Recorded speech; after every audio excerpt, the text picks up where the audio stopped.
సూర్యాపేట పట్టణంలో కొంతమంది అధికారుల అత్యుత్సాహంతో హైడ్రా పేరు మీద ఏదైతే ఇటు సద్దల చెరువు కానివ్వండి అటు పుల్లారెడ్డి చెరువులో చాలా ప్రాంతంలో ఇది ఎఫ్టీఎల్ జోన్లో ఉందని చెప్పి మార్కింగ్ చేసి ఈ ఇండ్లన్నీ కూడా కూల్చేస్తామని చెప్పి కొంత హడావిడి చేయడంతో ప్రజలందరూ కూడా ఆందోళనకు చెందిన దృష్ట్యా ఈరోజు మేమందరం కూడా పత్రికల ముందుకు రావడం జరిగింది. దీంట్లో కొంతమంది ప్రతిపక్షాలకు చెందిన నాయకులు కూడా ప్రజల్ని రెచ్చగొట్టి అసలు ఏం లేకుంటేనే ప్రజల్ని రెచ్చగొట్టి ఈరోజు పబ్బం కలుపుకునే ప్రయత్నం చేస్తున్నారని కూడా తెలియజేస్తూ మరి ముఖ్యంగా హైడ్రా అనేది ముఖ్యమంత్రి గారు చాలా పర్టికులర్గా చెప్పడం జరిగింది. ఏదైతే ఓఆర్ఆర్కు లోపల ఉన్న ప్రాంతంలోనే హైడ్రాను హైదరాబాదు ఆ ప్రాంతంలో ఇది ఏదైతే చెరువుల్ని రక్షించే బాధ్యతను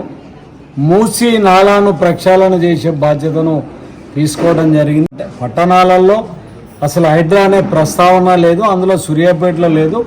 నేను అధికారులతో కూడా మాట్లాడటం జరిగింది, ముఖ్యమంత్రి గారితో కూడా మాట్లాడటం జరిగింది.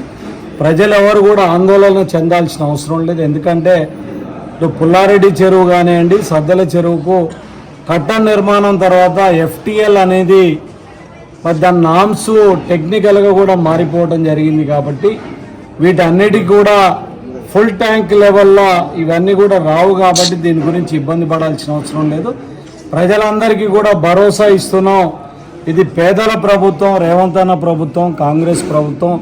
పేదవాడి ఎవ్వరి ఇల్లు కూడా కూల్చే ప్రక్రియను కాంగ్రెస్ పార్టీ చేపట్టదని కూడా తెలియజేస్తూ ఎవరు ఆందోళన చెందాల్సిన అవసరం లేదు.